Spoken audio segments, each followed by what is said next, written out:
खुरूज बाब नंबर 28। इमामों के लिबास। अपने भाई हारून और उसके बेटों नदब, अबीहो, इलियाजर और इतमर को बुला। मैंने उन्हें इसराइलियों में से चुन लिया है ताकि वो इमामों की हैसियत से मेरी खिदमत करे। अपने भाई हारून के लिए मुकद्दस लिबास बनवाना जो पुरविकार और शानदार हो। लिबास बनाने की जिम्मेदारी उन तमाम लोगों को देना जो ऐसे कामों में माहिर हैं और जिनको मैंने हिकमत की रूह से भर दिया है, क्योंकि जब हारून को मखसूस किया जाएगा और वो मुकद्दस खीमे की खिदमत सर अंजाम देगा तो उसे इन कपड़ों की जरूरत होगी। उसके लिए ये लिबास बनाने हैं: सीने का केसा, बालापोश, चोगा, बुना हुआ जेर जामा, पगड़ी और कमरबंद। ये कपड़े अपने भाई हारून और उसके बेटों के लिए बनवाने हैं ताकि वो इमाम के तौर पर खिदमत कर सके। इन कपड़ों के लिए सोना और नीले इर्गवानी और किरमिजी रंग का धागा और बारीक कतान इस्तेमाल किया जाए। हारून का बालापोश। बालापोश को भी सोने और नीले इर्गवानी और किरमिजी रंग के धागे और बारीक कतान से बनाना है। उस पर किसी माहिर कारीगर से कढ़ाई का काम करवाया जाए। उसकी दो पट्टियां हों जो कंधों पर रखकर सामने और पीछे से बालापोश के साथ लगी हों। इसके अलावा एक पटका बुनना है जिससे बालापोश को बांधा जाए और जो बालापोश के साथ एक टुकड़ा हो। उसके लिए भी सोना, नीले इरगवानी और किरमिजी रंग का धागा और बारीक कतान इस्तेमाल किया जाए। फिर एकी के अमर के दो पत्थर चुनकर उन पर इसराइल के 12 बेटों के नाम कुनन करना। हर जवहर पर 6 नाम उनकी पैदाइश की तरतीब के मुताबिक कुनंदा किए जाए। ये नाम उस तरह जवाहरों पर कुंदा किए जाएं जिस तरह मुहर कुंदा की जाती है। फिर दोनों जवाहर सोने के खानों में जुड़कर बालापोश के दो पट्टियों पर ऐसे लगाना कि कंधों पर आ जाए। जब हारून मेरे हुजूर आएगा तो जवाहरों पर के ये नाम उसके कंधों पर होंगे और मुझे इसराइलियों की याद दिलाएंगे। सोने के खाने बनाना और खालिश सोने की दो जंजीरें जो डोरी की तरह गुंदी हुई हों। फिर इन दो जंजीरों को सोने के खानों के साथ लगाना। सीने का केसा।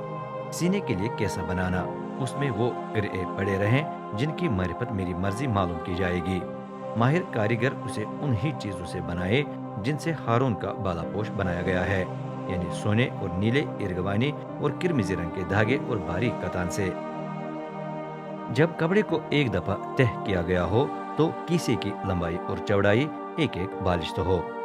उस पर 4 कतारों में जवाहिर जुड़ना। हर कतार में 3 जवाहर हों। पहली कतार में लाल, जबरजुद और जमरुद, दूसरी में फेरोजा, संग लाजवरद और हिजरुल कुमर, तीसरी में जरकोन, हकीक और याकूती इरगवानी, चौथी में पखराज, इकी के अंबर और यशुब। हर जवाहर सोने के खाने में जुड़ा हुआ हो। ये 12 जवाहिर इसराइल के 12 कबीलों की नुमाइंदगी करते हैं। एक एक जवाहर पर एक कबीले का नाम कुनंद किया जाए। ये नाम उस तरह कुनंद किए जाएं जिस तरह मोहर कुनंद की जाती है। सीने के कीसे पर खालिश सोने की 2 जंजीरें लगाना जो डोरी की तरह गुंदी हुई हों। उन्हें लगाने के लिए 2 कड़े बनाकर कीसे के ऊपर के 2 कोनों पर लगाना। अब दोनों जंजीरें उन 2 कड़ों से लगाना। उनके दूसरे सिरे बालापोश की कंधों वाली पट्टियों के 2 खानों के साथ जोड़ देना। फिर सामने की तरफ लगाना। कीसे के निचले 2 कोनों पर भी सोने के 2 कड़े लगाना, वो अंदर बालापोश की तरफ लगे हों। अब 2 और कड़े बनाकर बालापोश की कंधों वाली पट्टियों पर लगाना।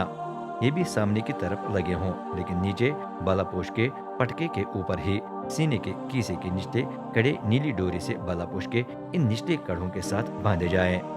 यूं केसा पटके के ऊपर अच्छी तरह सीने के साथ लगा रहेगा। जब भी हारून मुकद्दस में दाखिल होकर रब के हुजूर आएगा, वो इसराइली कबीलों के नाम अपने दिल पर सीने के किसी की सूरत में साथ ले जाएगा। यूं वो कौम की याद दिलाता रहेगा। सीने के कीसे में दोनों किरे बनाए में उरियम और तमीम रखे जाएं। वो भी मुकद्दस में रब के सामने आते वक्त हारून के दिल पर हों। यूं जब हारून रब के हुजूर होगा तो रब की मर्जी पूछने का वसीला हमेशा उसके दिल पर होगा। हारून का चोगा। चोगा भी बुनना, वो पूरी तरह नीले धागे से बनाया जाए। चोगे को बालापोश से पहले पहनाया जाए। उसके गिरेबान को बुने हुए कॉलर से मजबूत किया जाए ताकि वो न फटे। नीले इरगवानी और किरमिजी रंग के धागे से अनार बनाकर उन्हें चोगे के दामन में लगा देना। उनके दरमियान सोने की घंटियां लगाना। दामन में अनार और गंडियां बारी बारी लगाना। हारून खिदमत करते वक्त हमेशा चोगा पहने। जब वो मुकद्दस में रब के हुजूर आएगा और वहां से निकलेगा तो घंटियां सुनाई देंगी, फिर वो नहीं मरेगा।